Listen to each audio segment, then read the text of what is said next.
ब्राह्मण या बहरूपिया शब्दों का भ्रमजाल भारत देश में ऐसे बुना गया कि यहाँ के लोग भ्रमित होकर रह गए। असल में हुआ क्या कि यूरेशिया से आए हुए बाहरी लोग भारत में जब पहुंचे तो यहाँ पर उन्होंने पता किया कि यहाँ सबसे उच्च कोटि में किस इंसानों को और सबसे ज्यादा विद्वान किनको कहा जाता है। उस समय यहाँ पर बुद्धिज्म फल फूल रहा था, खूब अच्छे से बुद्धिज्म फला फूला था और चारों तरफ बुद्धमय भारत था। तो बुद्ध धर्म में विद्वानों की एक श्रेणी होती है जिसको बमन कहा जाता है। बमन सम्राट अशोक अपने शिलालेखों में भी इसका उल्लेख करवाए हैं। चलिए मैं आपको इसको बताता हूँ भ्रम की सच्चाई क्या है। ब्रह्म ब्राह्मण भारत की सम्यक संस्कृति का शब्द है। भरहुत स्तूप में एक शिलालेख मिला है जिस शिलालेख को कलकत्ता संग्रहालय में सुरक्षित रखा गया है। इस अभिलेख को गौर से देखा जाए, इस पर बुम्ह देवो मानव को लिखा है। ठीक उसके बगल में बोधि वृक्ष बना है, यानी बोधि वृक्ष भगवान बुद्ध का सांकेतिक चिन्ह है और भगवान बुद्ध को ही बुम्ह देवो कहा जाता है। जूनागढ़ अभिलेख है जिस पर ब्राह्मण समड़ा लिखा है, जिसकी लिखावट निरंतरता में है, बीच में और पाली में च या दूरी का प्रयोग नहीं किया गया है। यानी समण संघ में जो वरीय भिक्षु हैं, जो वरिष्ठ भिक्षु हैं, उच्च कोटि के भिक्षु हैं, उन सबों को ब्राह्मण कहकर संबोधित किया जा रहा है। समझ में आई ये बात? बुद्ध धर्म में या समण संघ में जो वरीय भिक्षु होते थे, विद्वान भिक्षु होते थे, उनको ब्राह्मण कहा जाता था, जैसा कि आप अभिलेखों में देख सकते हैं। इन सब पुरातात्विक अभिलेखों से स्पष्ट होता है कि सम्यक काल में जो श्रेष्ठ विद्वान होते थे उनको ही ब्रह्म और ब्राह्मण कहा जाता था। किसी काल्पनिक या कोई जातिगत समूह को इन सब नामों से पुराने भावार्थ से कोई वास्ता नहीं है, कोई लेना देना नहीं है। यह सब पूर्व की सम्यक संस्कृति रहे हैं। कुछ परंपरागत शब्दों को पुस्तकीय लेखन द्वारा अपहरण करना मात्र है। एक बड़ी साजिश हुई है, एक बड़ा खेल हुआ है। उन लोगों ने देखा जब वह यूरेशिया से भारत में आए तो उन्होंने देखा कि वह कौन लोग हैं जिनको श्रेष्ठ कहा जाता है, तो क्यों ना हम भी श्रेष्ठ की श्रेणी में बन बैठे और श्रेष्ठ कहे जाने लगे। चलिए देखते हैं कब कब किन किन लोगों ने कहा कि ब्राह्मण विदेशी हैं। ऋग्वेद में श्लोक नंबर 10 में लिखा है कि हम वैदिक ब्राह्मण उत्तर ध्रुव से आए हुए लोग हैं जब आर्य व अनार्यों का युद्ध हुआ था, और the Arctic home at the Vedas बाल गंगाधर तिलक, जो कि ब्राह्मण थे, के द्वारा लिखी पुस्तक में मानते हैं कि हम बाहर से आए हुए लोग हैं। इसके अलावा जवाहरलाल नेहरू ने बाबर के वंशज फिर कश्मीरी पंडित बने। उनकी किताब डिस्कवरी ऑफ इंडिया में लिखा है कि हम मध्य एशिया से आए हुए लोग हैं। यह बात कभी भूलना नहीं चाहिए। ऐसे 30 पत्र इंदिरा जी को लिखे जब वो हॉस्टल में पढ़ा करती थी। इसके अलावा वोल्गा टू गंगा में पंडित राहुल सांकृत्यायन केदारनाथ के पांडे ब्राह्मण ने लिखा है कि हम बाहर से आए हुए लोग हैं, और यह भी बताया कि वोल्गा से गंगा तट भारत कैसे आए। इसके अलावा विनायक सावरकर ने, जो कि ब्राह्मण थे, सहा सोनरी पाने, इस मराठी किताब में लिखा है कि हम भारत के बाहर से आए हुए लोग हैं। इसके अलावा इकबाल कश्मीरी पंडित जो थे, जिन्होंने लिखा था सारे जहां से अच्छा हिंदुस्तान हमारा, उन्होंने भी लिखा है कि ब्राह्मण भारत के नहीं हैं, वह यूरेशिया से आए हुए लोग हैं। इसके अलावा राजा राम मोहन राय ने इंग्लैंड में जाकर अपने भाषण में बोला था कि आज मैं मेरी पैतृक भूमि यानी अपने घर वापस आया हूँ। समझ में आया?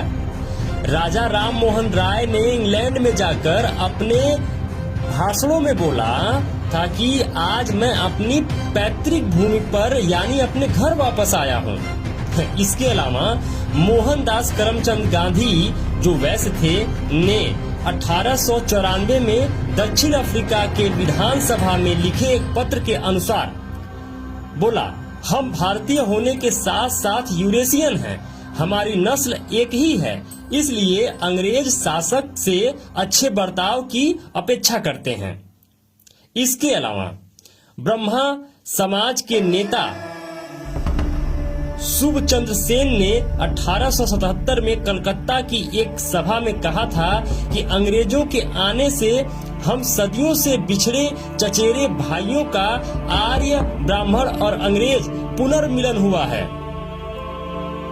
इस संदर्भ में अमेरिका के सॉल्ट लेक सिटी स्थित यूटाह विश्वविद्यालय यूनिवर्सिटी ऑफ यूटाह यूएसए के मानव वंश विभाग के वैज्ञानिक माइकल बमसाद और आंध्र प्रदेश के विश्वविद्यापीठ विशाखापट्टनम के विभाग के वैज्ञानिक द्वारा संयुक्त तरीकों से 1995 से 2001 तक लगातार 6 साल तक भारत के विविध जाति धर्मों और विदेशी लोगों के खून पर किए गए डीएनए के परीक्षण से एक रिपोर्ट तैयार की गई, जिसमें बताया गया कि भारत देश की ब्राह्मण जाति के लोगों का डीएनए 99.96% यूरेशिया से मैच करता है, जो भारत के मूल निवासियों से मैच नहीं करता। जबकि सुप्रीम कोर्ट ने भी अपना फैसला दिया कि ब्राह्मणों का डीएनए भारत का नहीं है, यानी कि भारत में जो ब्राह्मण बन बैठे हैं यह एक्चुअल में भारत के ब्राह्मण बमन नहीं हैं, यह यूरेशिया से आए हुए यूरेशियंस हैं। ऐसे हजारों सबूत हैं हमारे पास, जितना इस छोटे से वीडियो में दिखाया जा सकता है हम आपको दिखाने और समझाने का कोशिश कर रहे हैं कि एक्चुअल में भारत का इतिहास क्या है और भारत के इतिहास को किस तरीके से तोड़ा गया है, मरोड़ा गया है, रौंदा गया है। एक्चुअल में और रियल भारत बुद्धमय भारत था, और आने वाले समय में अगर आप लोग जागृत होते हैं तो पुनः बुद्धमय भारत, सुखमय भारत, समृद्ध भारत की स्थापना की जा सकती है और की जाएगी। जबकि त्रिपिटक बौद्ध दर्शन में बामन बाग्गो नाम का पूरा चैप्टर है, बमन की चर्चा है, और सम्राट अशोक शिलालेख में भी बामन समन की प्रशंसा है, जो बुद्ध के अनुयायी हैं, जिन्हें विद्वान कहा जाता था। सारे बुरे कर्मों को छोड़ देता है वही बमण है। इसी शब्द को क्लासिकल संस्कृत में अनुवाद ब्राह्मण किया गया। ब्राह्मण शब्द भी ब्राह्मणों का नहीं है, ये भी बुद्ध मार्ग से चुराया गया है, क्योंकि ब्राह्मण शब्द धम्म लिपि पाली भाषा में लिखा ही नहीं जा सकता, आज भी कोई नहीं लिख सकता। इसीलिए बुद्ध का साहित्य इतिहास ब्राह्मणों नहीं लिखा, बल्कि मिटाने का जीवन भर काम किया।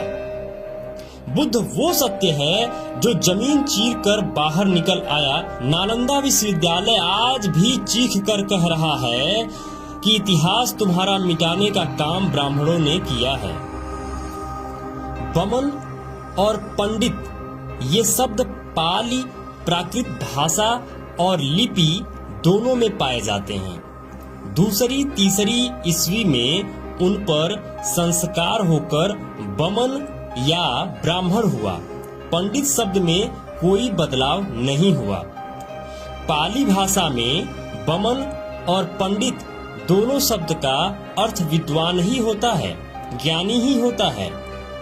8वें शतक ईस्वी में ईरानी हुड़ हमलावरों ने बौद्ध संस्कृति का विध्वंस करके बाद में बौद्ध सभ्यता में सम्मान, दर्शन, बमन और पंडित शब्द को अपने लिए स्वीकारा और हुड़ ईरानी हमलावरों में जो लोग पुरोहित थे उन्हें ब्राह्मण कहा जाने लगा। यह बात आपको समझनी पड़ेगी कि विदेश से आया हुआ कोई व्यक्ति अगर शेर की खाल ओढ़ लेता है तो वह गीदड़ कभी शेर नहीं हो सकता।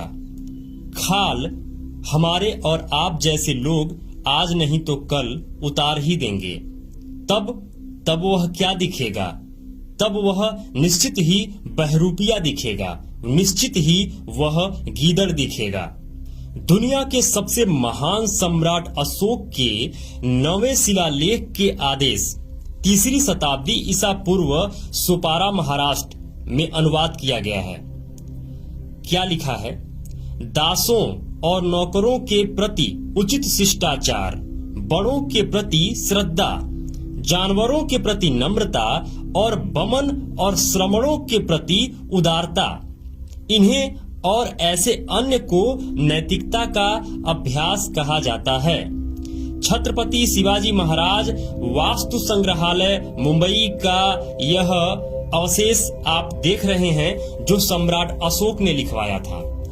कुछ लोग भ्रमित हो जाते हैं कि सम्राट अशोक ने बमन और श्रमण ये 2 सेंटेंसों का इस्तेमाल किया है, जबकि आज मैं साफ क्लियर कर देना चाहता हूं कि यह जो बमन सेंटेंस है, बमन सेंटेंस पाली प्राकृत का सेंटेंस है जो विद्वान बौद्ध भिक्षुओं के लिए इस्तेमाल होता था, और श्रमण जो श्रमण सभ्यता थी, श्रमण संस्कृति थी, उसके लिए इस्तेमाल होता था।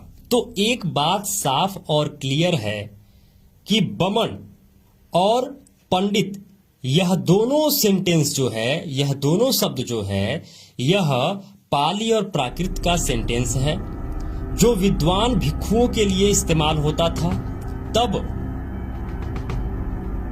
ना ब्राह्मणी संस्कृति थी, ना हिंदू संस्कृति थी। उस समय से इस्तेमाल होने वाला ये शब्द आज